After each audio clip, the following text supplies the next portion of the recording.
আজকের ক্লাসটি আমাদের WBSSC 11-12 যেটি আছে পিজি লেভেলের সেইখান থেকে। তো অনেক দিন পরই ভিডিও, যাই হোক আবার নতুন থেকে শুরু করার চেষ্টা করছি। এখন থেকে এই চ্যানেলে নেটের হয়তো তেমন কোনো ভিডিও আসবে না। এখন এসএসসি সম্পর্কে আমি ভিডিও দেওয়ার চেষ্টা করব। তো এখানে দেখো যে আমাদের যে এইচএস রয়েছে সেই এইচএসে বাংলা 12 ক্লাস এখানে আমি উল্লেখ করলাম, যেহেতু বাংলা সম্পর্কে আলোচনা হবে তাই এখানে প্রথমে বাংলা 12 আমি দিয়ে দিলাম।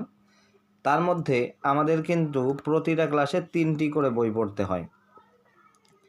কিছু কিছু স্কুলে দেখবে এই সাহিত্য চর্চা আমাদের আলিপুরদুয়ার, কোচবিহার এবং নানান জায়গায় এই বইটা সাহিত্য চর্চা যেটি আর কি তোমার বাংলা ক দ্বাদশ শ্রেণীর জন্য এটাই বেশি প্রচলিত, এবং তার পাশাপাশি একটি ভাষার বই রয়েছে কি বাংলা ভাষা ও শিল্প সাহিত্য সংস্কৃতির ইতিহাস, এই বইটি।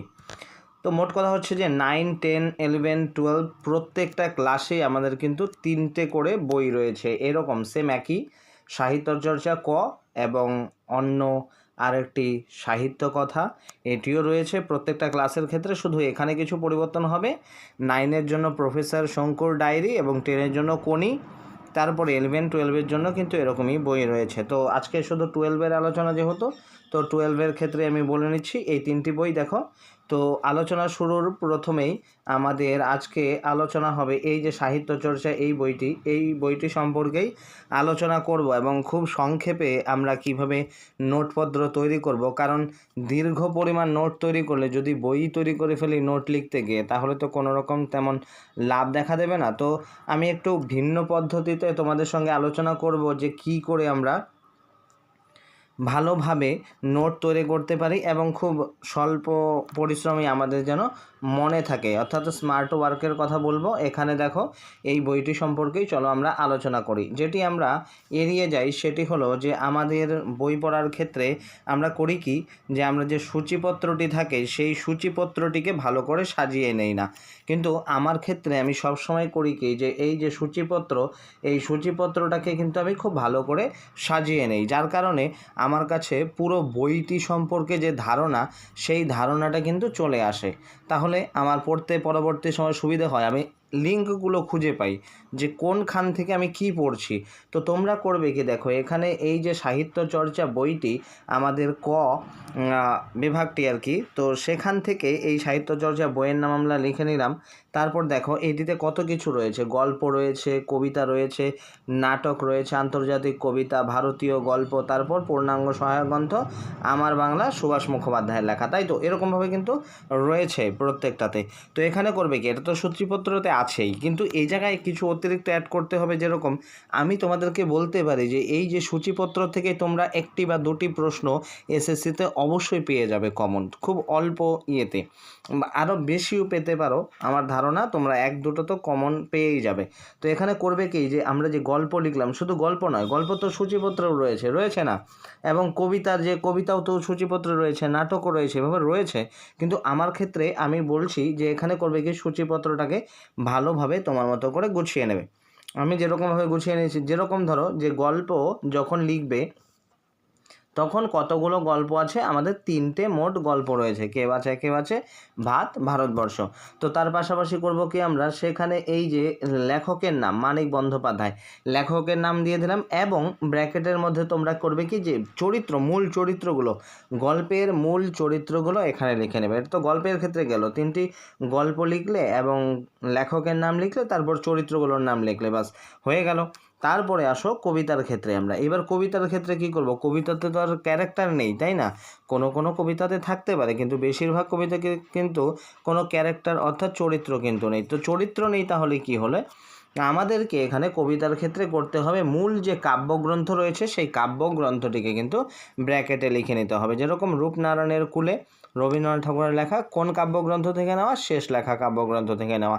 এইভাবে তোমরা একটা স্ট্রাকচার তৈরি করে নেবে। আর কে বাঁচায় কে, মৃত্যুঞ্জয়, নিখিল এবং টুনুর মা এরকমভাবে তোমরা লেখে নিলে, কবিতার ক্ষেত্রে লিখলে, গল্পের ক্ষেত্রে লিখলে, নাটকের ক্ষেত্রেও তোমরা কিন্তু লিখে নেবে যে বিভাব, শম্ভু মিত্রের লেখা নানা রঙের দিন, অজিতেশ বন্দ্যোপাধ্যায়। আর এর পাশাপাশি তোমরা চাইলে যে কোন ক্যারেক্টারের বয়স কত যদি দেয়া থাকে মনে করো, তাহলে ক্যারেক্টারের পাশে তোমরা একটা ব্র্যাকেট করে এখানে কিন্তু লিখে নেবে যে কত 80, 82 যা থাকবে আর কি, 60, 50 যা থাকবে, বয়সটা লিখে নেবে। আর সেই যে ক্যারেক্টার, সেই ক্যারেক্টারের যদি বাড়ির ঠিকানা দেয়া থাকে সেই ঠিকানাটাকে তোমরা ভালো করে লিখে নেবে ব্র্যাকেটের মধ্যে, খুব অল্প জায়গার মধ্যে। আশা করি এতটুকু কাজ করতে আমাদের একটা পেজ লাগবে।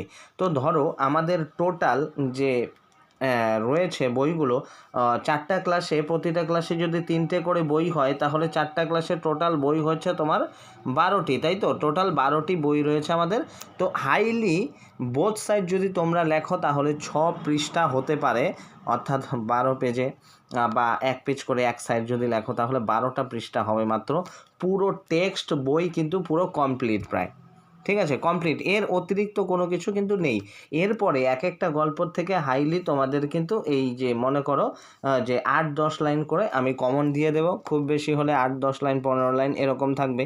সেখান থেকে তোমরা নিশ্চিত প্রশ্ন কিন্তু পেয়ে যাবে, খুব ইম্পর্টেন্ট যেগুলো সেগুলো দেব। আর এইভাবে তৈরি করার পর তোমাদের কাছে সমস্ত ধারণাটা কিন্তু পরিষ্কার হয়ে যাবে। যেরকম আন্তর্জাতিক কবিতার ক্ষেত্রে আমি কি করলাম, যে পড়তে জানে এমন এক মজুরের প্রশ্ন, বেরটোল্ড ব্রেখট এটি লিখেছিলেন এবং অনুবাদ কে করেছে? শঙ্খ ঘোষ। এখান থেকে তো মূল যে কাব্যগ্রন্থ তা কিন্তু নেই, এখানে কি আছে? অনুবাদক। কে অনুবাদ করেছেন? শঙ্খ ঘোষ। এই প্রশ্নটি কিন্তু এখান থেকে একদম ভেরি ভেরি ইম্পর্টেন্ট। এই ক্ষেত্রে শুধু এসএসসির ক্ষেত্রে নয়, আমাদের ক্লাস 12-এর ক্ষেত্রেও কিন্তু খুবই গুরুত্বপূর্ণ। তারপর ভারতীয় গল্পের ক্ষেত্রে অলৌকিক, কর্তার সিং দুগ্গাল, অনুবাদ কে করেছেন? অনিন্দ সৌরভ। তো এইরকমভাবে তোমরা করে নিলে। আর পূর্ণাঙ্গ সহায়ক গ্রন্থের ক্ষেত্রে আমি যেগুলো লাল কালি করে দিয়েছি এবং পাশে স্টার চিহ্ন রয়েছে, এই স্টার চিহ্নগুলো কিন্তু আমাদের এইচএসের পাঠ্য রয়েছে, আর বাদবাকিগুলো কিন্তু আমাদের এসএসসিতে পাঠ্য রয়েছে। এখানে কিন্তু এসএসসির জন্য কিন্তু আমাদের সবগুলো পড়তে হবে। তো এইগুলোর ক্যারেক্টারও লিখে নেবে এবং জায়গার নামগুলো উল্লেখ করে নেবে। 1 পৃষ্ঠার মধ্যে চলে আসবে, 12 পৃষ্ঠায় 12টা বই শেষ। তারপরে কাহিনী আমি ধীরে ধীরে তোমাদেরকে বলে দেব কিভাবে কি করতে হবে না হবে। তো এই যে স্ট্রাকচারটা তোমরা নিজে তৈরি করবে, এটা এখান থেকে আমি দিলাম। বলছি যে তোমাদেরকে আমি নোটগুলো কিন্তু হয়তো পিডিএফ দিতে পারবো না, তোমরা খাতায় লিখে নেবে। কারণ খাতায় লিখলে হয় কি, হাতের সঙ্গে ব্রেনের একটা যোগাযোগ থাকে ভালোভাবে। আর প্রতিদিনের নোটগুলো তোমরা প্রতিদিন পড়ার চেষ্টা করবে। এরকমভাবে তৈরি করো, আশা করি খুবই কাজে দেবে। আমার ক্ষেত্রে খুবই ভালো কাজে দিয়েছে সূচিপত্রটা, অর্থাৎ টোটাল বইটার একটা সারমর্ম যদি নিজের কাছে থাকে একটা পৃষ্ঠার মাধ্যমে, তাহলে কখনোই বোঝা বলে মনে হবে না।